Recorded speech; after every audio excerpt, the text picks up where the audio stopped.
By the end of this video, I'm going to go through a lot of things with you, but mainly talk to you about how we all belong and how social media can sometimes make us feel just a bit crap about our reading experience. I'm also going to go through some recent books that have come through the post and some current reads that I want to talk to you about as well.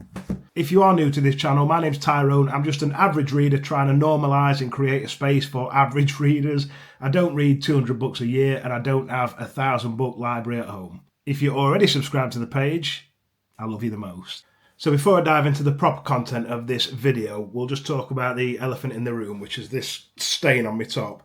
I'm just too poorly to care. I'm too poorly to get changed. I actually spent half of yesterday in A&E because the night before I was sick and it was black. So I rang 111 and I was like, hey up doc, I've been sick and it's black. What we're saying, do I need to come see you? Then doctor were like, yeah, that's not normal, that, come see us. So at 6 o'clock yesterday morning, I went to A&E. Spent half a day there. They were doing blood tests, yada yada yada. They thought it might have been internal bleeding, but because I weren't sick when I was there, they couldn't do it. So they did say I've got a viral infection, give me some medicine for it, and then said, yeah, get you sent home. If you're sick again, come back, don't die. So I come home, and then I slept most of yesterday. So I woke up this morning and I had like a new lease of life. I was like, oh, I've got energy. I can get on camera and I could talk to them all, because this is my place where I come to and I need to like find an outlet. So yeah, I'm just not going to get changed for camera. Look, I try and pride myself on this page about being authentic and real and stuff. So I'm not going to dress myself up because that's just not who I am. So I'm going to do this video in segments anyway. I'm going to do a book haul, if that's what you call it. It's not a book haul because I didn't buy it, but I've got some book mail that's come through off my Amazon wish list and some author mail. And I like watching these kind of videos, so I'm just going to do one because, yeah, if I like watching it, I assume you might as well. Then after that, I'm going to talk to you about the books that I'm currently reading and one that I've just finished based off of one of your recommendations. And then lastly, I'm going to talk to you about how I personally think social media can be quite a damaging place and can make us as readers, me included, feel a bit crap for the amount of books we read every month and for the home libraries that we don't have. So I want to try and normalise having a normal non-home library. You know, having 10 books at home and reading 1 to 4 books a month. Because I just think social media is making us almost feel like we're weird for reading what I think is a normal amount of books and for having a normal amount of books sat on our shelves. Right, so these are all the books that have been sent to me this week in the post, starting with In Order to Live, A North Korean Girl's Journey to Freedom by Yeonmi Park. This was actually sent to me by the girl that recommended it to me, Rachel. So she messaged me and said, dude, I've read this book and it's absolutely class. You need to read it. So I added it on my wish list, and then she's obviously seen it on my wish list because she said, I saw this on your wish list after I'd recommended it to you and couldn't resist. Thank you for always being you. Big love, Rachel. Big love, Ray. I don't know why I did that. That's right, cringe, but I'm just going to go with flow. So this, I believe, is about a young girl and her mum who are trying to escape North Korea and get to China. It's the story of the things that they went through there. I know it's going to be properly minging and there's going to be some stuff in there that are hard to read. So I'm not going to read that yet because I'm still recovering from 1,000 Boy Kisses by Tilly Cole. But I appreciate that, Rach. I will get round to it when I'm in a better place mentally. Now, Saving Noah, Lucinda Berry. I actually put this on my wish list because I saw her last crying on TikTok, and usually that's enough for me to buy a book. I saw her crying, I was like, ha, she's crying, that'll make me cry, I'll buy that. So I did, but I didn't actually know what it was about. And then when it came through the post, this was sent to me by Liz. Liz said, let's have a look. Thank you so much for talking about mental health. It's refreshing, honest, and Liz, it has cut off halfway through your sentence, so I'm not sure what you were saying. I know you probably can't see it because it's blurry, but I can't read out any more of what you said because it did cut off halfway through. But yeah, so after Liz sent me this, I read the back of it, and I'm not going to read it out loud because there's some touchy subjects on there. But from what I can see on the back, it looks like it is about a young lad called Noah who was like a star student, amazing in class, award-winning women's swimmer, and he confesses to molesting little girls during swim team practice. He then gets sentenced to 18 months in a juvenile sexual rehabilitation centre. While he's in there, I think his dad hates him. His dad's like, no, he's disowned. I've had nothing to do with him anymore. He can't come back here. He's got a young sister and she's not safe. His mum's like, but we're his parents. If we can't forgive him and help him, who can? And I know it's just going to be one of them thought-provoking books that I will read at some point, but I'm nowhere near ready to read that yet. I'm not in a bad place mentally, by the way. I'm actually mentally really well. But 1,000 Boy Kisses by Tilly Cole just broke me. Made me cry so much. So now I just need books that are going to make me like go, that's very good. With books like this, usually I'm wary to jump into them because I'm always conscious that the author might not have done a good amount of research to cover quite like dark topics carefully. But on the back of this it says, Dr. Lucinda Berry is a trauma psychologist and leading researcher in childhood trauma. She uses her clinical experience to create disturbing psychological thrillers, blurring the lines between fiction and non-fiction. She enjoys taking her readers on journeys through the dark recesses of the human psyche.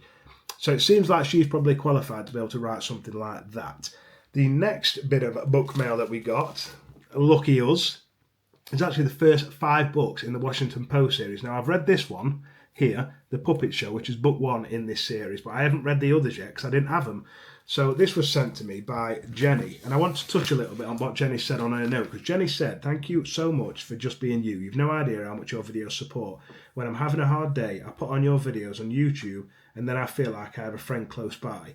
Now, I wanted to touch on this because I think I've spoke before in my videos about the fact that outside of my social media accounts, I don't really have any friends to fall back on. I couldn't just pick up my phone now and be like, "Hey, up, do you want to meet up for a coffee?" Because I just don't have that person in my life. I think as you get older in life, it gets even harder to make friends, especially when you've got kids and things like that. So life can get extremely lonely. And I know to some people, they might look at my accounts and be like, "Oh, he's just a content creator." I hate the word influencer. That makes me gip. I'm like, it made me cough. Oh, that's how much I hate that word. It made me gip, cough. I am literally just a friend online. That's the way I see it. You know, I started my Instagram, my TikTok, predominantly to save my life. My doctor sent me to a therapist. My therapist said, "Look, you're suicidal. Obviously, you need to find something as an outlet." So I started talking about books online, and that was the best outlet I could find. But over time, I started realising actually I'm helping other people here as well, making people realise that it's okay to not be okay, that it's okay to not be happy all the time, and that the thoughts that you have in your head are just thoughts. You don't have to act on them. And then I realised over time, actually, I'm building a community here. Some of these people are becoming more familiar, people in my inbox, people that I talk to on a daily basis. And I realised that I was making friends. And, you know, just because I can't go out and meet these friends on a daily basis because they don't live nearby, it doesn't mean that I've not got a space to go to. So, Jenny, I just want you to know, you might see me as a friend close by. And I also see you as a friend close by as well. I don't often get to meet a lot of you. I do try my best to. So once a month, I do a meet up at Rother Valley, which is a local country park. I'm doing that now because I want to try and get people that suffer with social anxiety out the house. I'm a big believer that the worst thing you can do when you're anxious about something is not face that fear.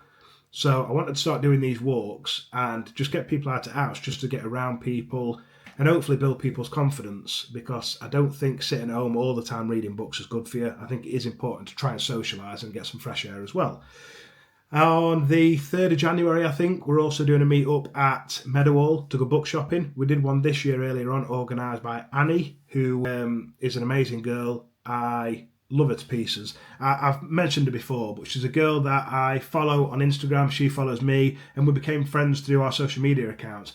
And now, I'd imagine we're going to do this once a year. Annie actually organises the meet-ups, and I just tag along. So if anyone's interested in coming along, on, I think, the 3rd of January, we'll be meeting up at Meadowhall. We'll go to Waterstones, Works, WH Smith's, and then there's like a big food hall where you can get loads of scran, and it's just banging. We had loads of fun last time. If I'm honest, the last time we went, I wasn't in a great place. My social anxiety was really bad. I think after about 45 minutes to an hour there, I kind of just zoned out, tapped out. I didn't really talk to anyone. But they understood that I was in a bad place at the time. This time, they better get ready, because I'm in a good place. I'm not going to shut up. I'll diving on them all, hugging everyone, just not shutting up. I can't wait. So yeah, if you want to come, tell me on here, and then maybe follow me on Insta, because on Insta is where Annie set up the group chat, and then I can get you into a group chat and we can just have a whale at a time. So yeah, anyway, I've digressed. The last 2 books I've got, I say 2, these here. I just wanted to give this author a shout out. I get a lot of messages from indie authors saying, "Tyrone, can you read my book?" And usually I say, you can send it me, but I can't promise I'll read it, because I read for fun. I don't read to try and put pressure on myself. I don't want to ever be that person that gets sent loads of book mail and then I'm just forever throwing at you, going, "Everyone read this, everyone read this." It's not me. I've got my social media account solely for the social aspect of it. The clue's in the name, social media. I think people forget we should be social on social media. But the reason I wanted to shout out this author is because she sent me 2 copies, because I have a wife as well. And not many people consider sending me 2 books when they approach me and say, "Tyrone, will you read my book?" So this book, if you want to check it out, is called A God of Moonlight and Stardust. It's part of a series called The Daughters of Chaos, and it's by Mina Brower. I'm not going to read the whole back to you, but it seems like it's probably going to be like a romantasy, fantasy-esque book. If you want to have a look on her website, you can. If you want to have a look and maybe support this author, I'm sure she'd massively appreciate it. It's got cracking reviews so far on Goodreads and Amazon, and that's all I'm going to say on that one. So thank you so much, Mina. I appreciate it. So I'm going to tell you now about the book I've just finished and then this book that I've just started. So the book I've just finished was actually because of one of you. So I got a message on my last video from Scarlett Manfredi, and Scarlett said, have you read the Mind F series? I've just binged it and wow, classic, don't judge a book by its cover. A serial killer starts dating an FBI profiler that is trying to crack her case. And then I remembered that I'd actually read the first 2 books in that series, and I've no idea why I didn't carry on, because I remember it was good. So I've just read it all in the last week, and it is just insane. I can't recommend it enough. If you want to see what it looks like, I think it's one of them on the top of the screen. Is it zoomed in? I hope it has, because if not, this is just right awkward. But they're all on Kindle Unlimited. So the series itself, it follows a girl who's a serial killer, and within the first chapter she bumps into a guy who's an FBI agent, and then they hit it off. He's like, you're 8 fit, she's like, you're 8 fit, and then they start dating. He's hunting for a serial killer who's going around and unaliving loads of people. She's that person. She's going around unaliving loads of people who did her dirty in past. And when I say they did her dirty, they did her dirty. All the way through the books, you're literally cheering her on, going, go on, get him, do him worse, get him, hurt him, pull his knackers. You just wanted to batter him. And it's just class. Not only is it class, but because the books are so short, there's 5 books in the series, and each book is like 100 and something pages. So even on your Kindle, when you've read one page, you click next page and a percent's gone. They're so short, they're so bingeable, so easy. I would class it as maybe, it's not really dark romance. It's like a police procedural romance, but dark romance. I couldn't even put it into a category. It's just everything. It is insane. So bingeable. I think it's one of the most underrated series out there.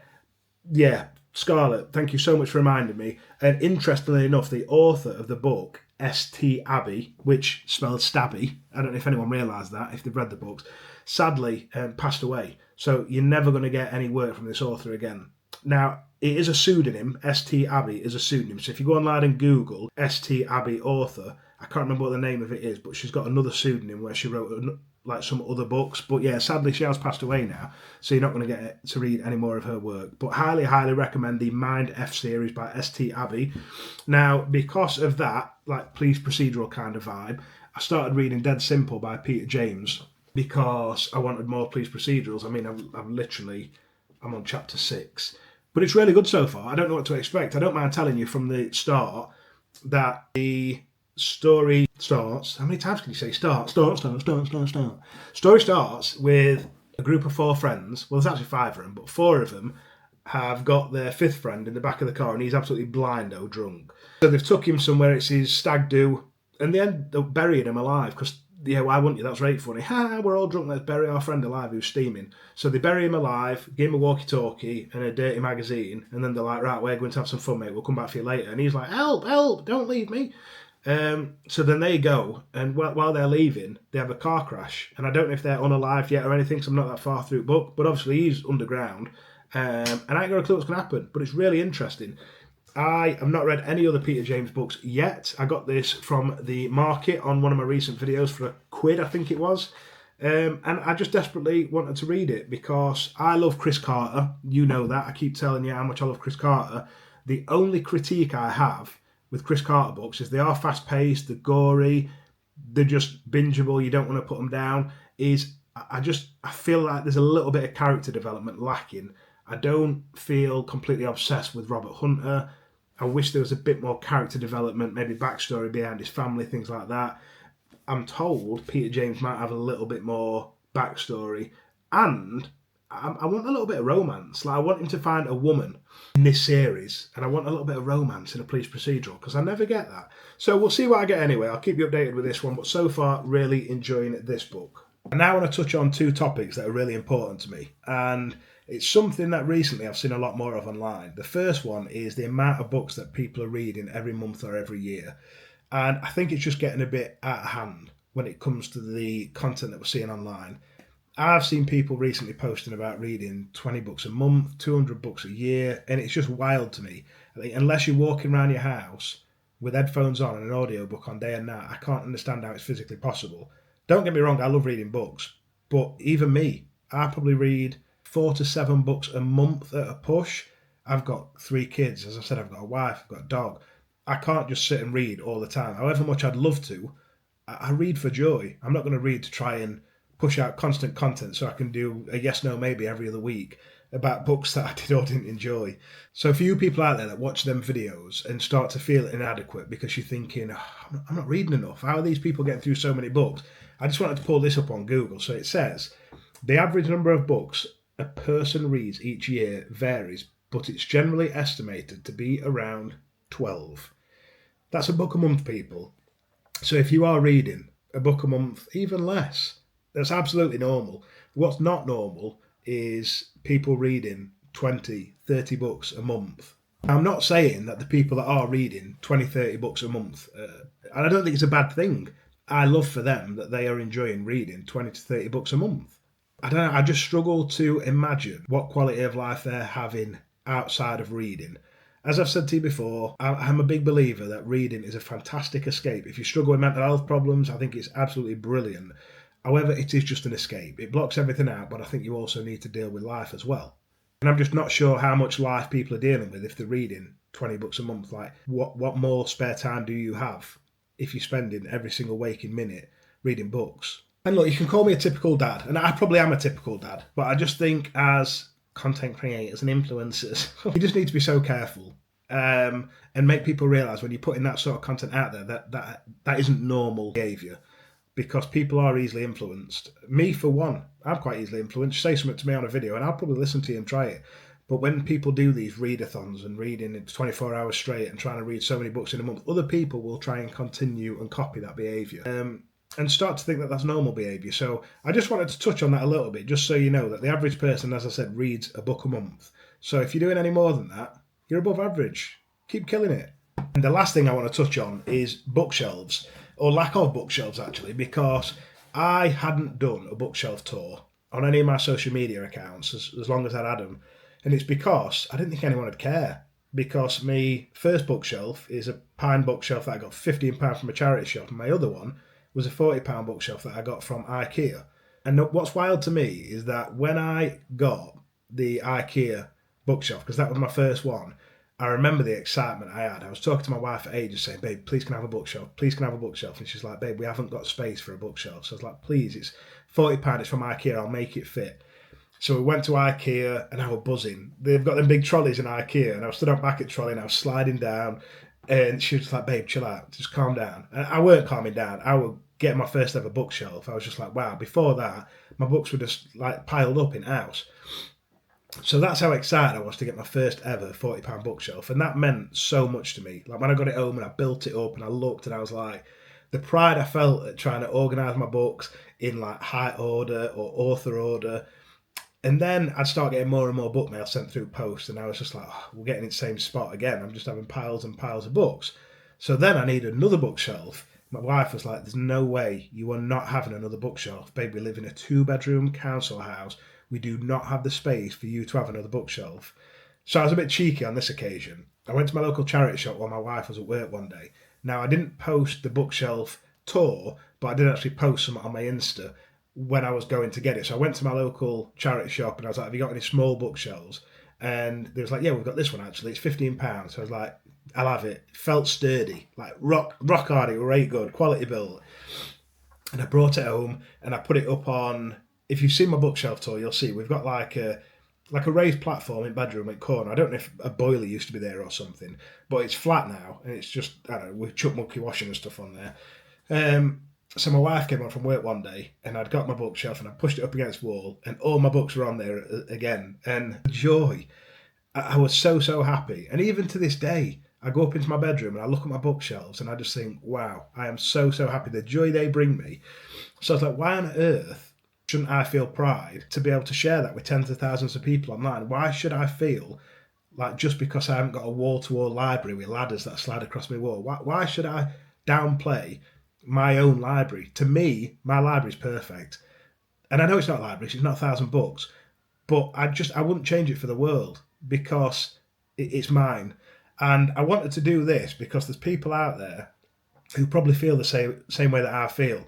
They don't like sharing photos online of their little mini home libraries. They don't like sharing photos of their bookshelves or lack of bookshelves, because some people, like me in the past, will just have a pile of books in the corner of the room, or you'll put books in your wardrobe, and that's okay. You know, again, having wall to wall books and ladders, that's not normal. Don't get me wrong, if I won lottery today, tomorrow, I would have a library, wall to wall, and a ladder. And I'd be like Belle. I'd be like, look at this stuff. That's not Belle. But just social media can just do quite damaging things to our perception of what reality is. And reality isn't 1,000 books with ladders. Reality isn't reading 20 books a month. That might be very, very few people's reality, but for the majority of the average working population, it's just not realistic. Most people have got kids, and as you know, when you've got kids, unfortunately, space is a commodity, and a commodity, frustratingly, that doesn't allow for many books. I think that's me done now anyway, people. I need some more Calpol, and I just wanted to do this video so that the average person that watches my videos just knows that there's no right or wrong amount of books to read. You know, there's no right or wrong amount of books to have in a library or lack of library. This is not a personal attack at anyone that does read 20 books a month, and it's also not a personal attack at anyone that's got a home library. I actually love that for you, and I encourage anyone who has got the space in the house, the money to fund it, to chase your dreams. I would absolutely love a home library, and one day, I'm sure when my kids move out, I'll get it, but it's not realistic at this moment in time. Like I said, I'm going to go and get some Calpol, and then I'm going to sit and read some more of this book. If you've watched till this point, I love you the most. I'll see you at the next one.